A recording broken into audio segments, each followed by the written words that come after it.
মায়ের মৃত্যুবার্ষিকীতে দুস্থদের মধ্যে শীতবস্ত্র বিতরণের শিক্ষক। মায়ের মৃত্যুবার্ষিকী উপলক্ষে দুস্থদের হাতে শীতবস্ত্র তুলে দিলেন শিক্ষক রানা তালুকদার। রানা তালুকদারের মা রিনা তালুকদার দীর্ঘ 7 বছর আগে প্রয়াত হন। তার মাকে শ্রদ্ধা জানাতেই 7 বছর ধরে ওই শিক্ষক সমাজসেবামূলক কাজকর্ম করে চলেছেন।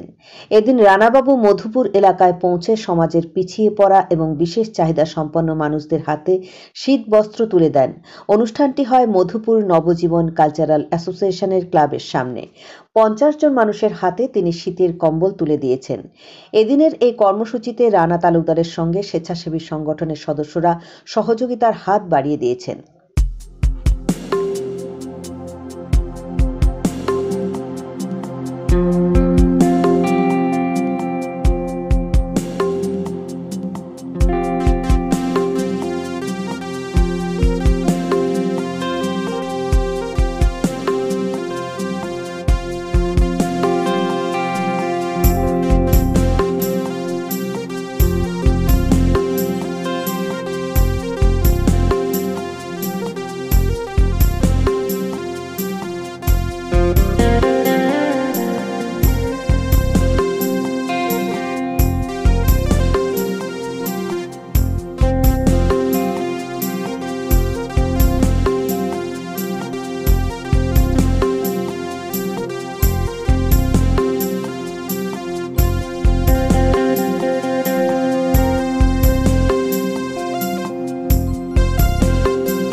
জানুয়ারি 2018 সালে আমার মা রিনা তালুকদার তিনি পরলোক গমন করেন।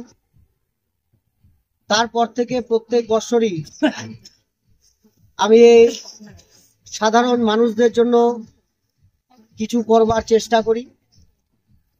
যেহেতু এই সময়টা শীতকাল, সেই জন্য প্রতি বছরই আমি আমাদের যারা অভাবী মা বোনেরা যারা রয়েছেন, ভাই বোনেরা রয়েছেন, তাদের মাঝে তাদের হাতে একটি করে কম্বল তুলে দেওয়ার চেষ্টা করি।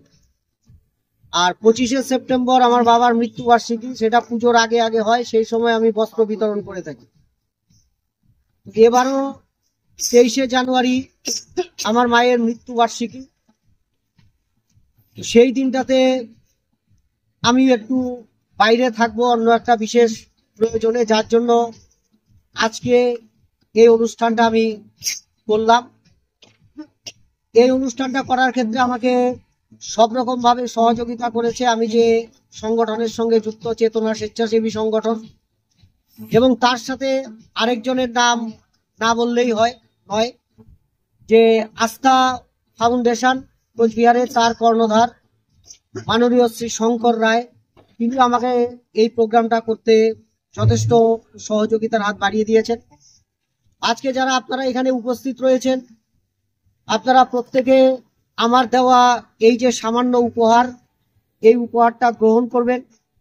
যদি আপনাদের কিছুটা উপকারও যদি লাগে, তবু আমি নিজেকে ধন্য মনে করব। আমাকে আশীর্বাদ করবেন যাতে ভবিষ্যতে বা আগামী দিনেও আমি যাতে আপনাদের পাশে এভাবে যাতে দাঁড়াতে পারি। আপনাদের যখন কোনো কিছুর প্রয়োজন হবে, কোনো না কোনো ভাবে আমার সঙ্গে যোগাযোগ করবার চেষ্টা করবেন। এখানে ক্লাবের যারা সভাপতি, মাননীয় সভাপতি মহাশয় এখানে আছেন, আমি তার কাছে আমার মোবাইল নম্বরও দিয়ে যাব। আপনাদের কোনো রকম সহযোগিতা হলে তার সাথে যোগাযোগ করবেন। তিনি আমার সঙ্গে যোগাযোগ করলে আমি আমার সাধ্যমতো চেষ্টা করব সবসময় আপনাদের পাশে থাকবার। আপনারা সবাই ভালো থাকবেন, সুস্থ থাকবেন, এই কামনা করি, এবং আমিও যাতে ভালো থাকতে পারি, আপনারা আমার জন্য সেই আশীর্বাদ করুন। ধন্যবাদ সবাই।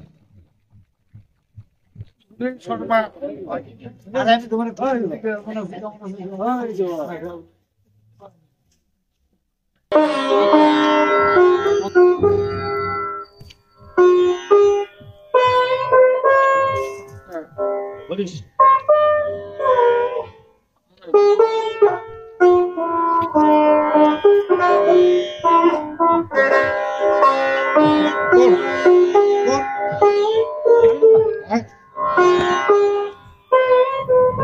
তপস্বীর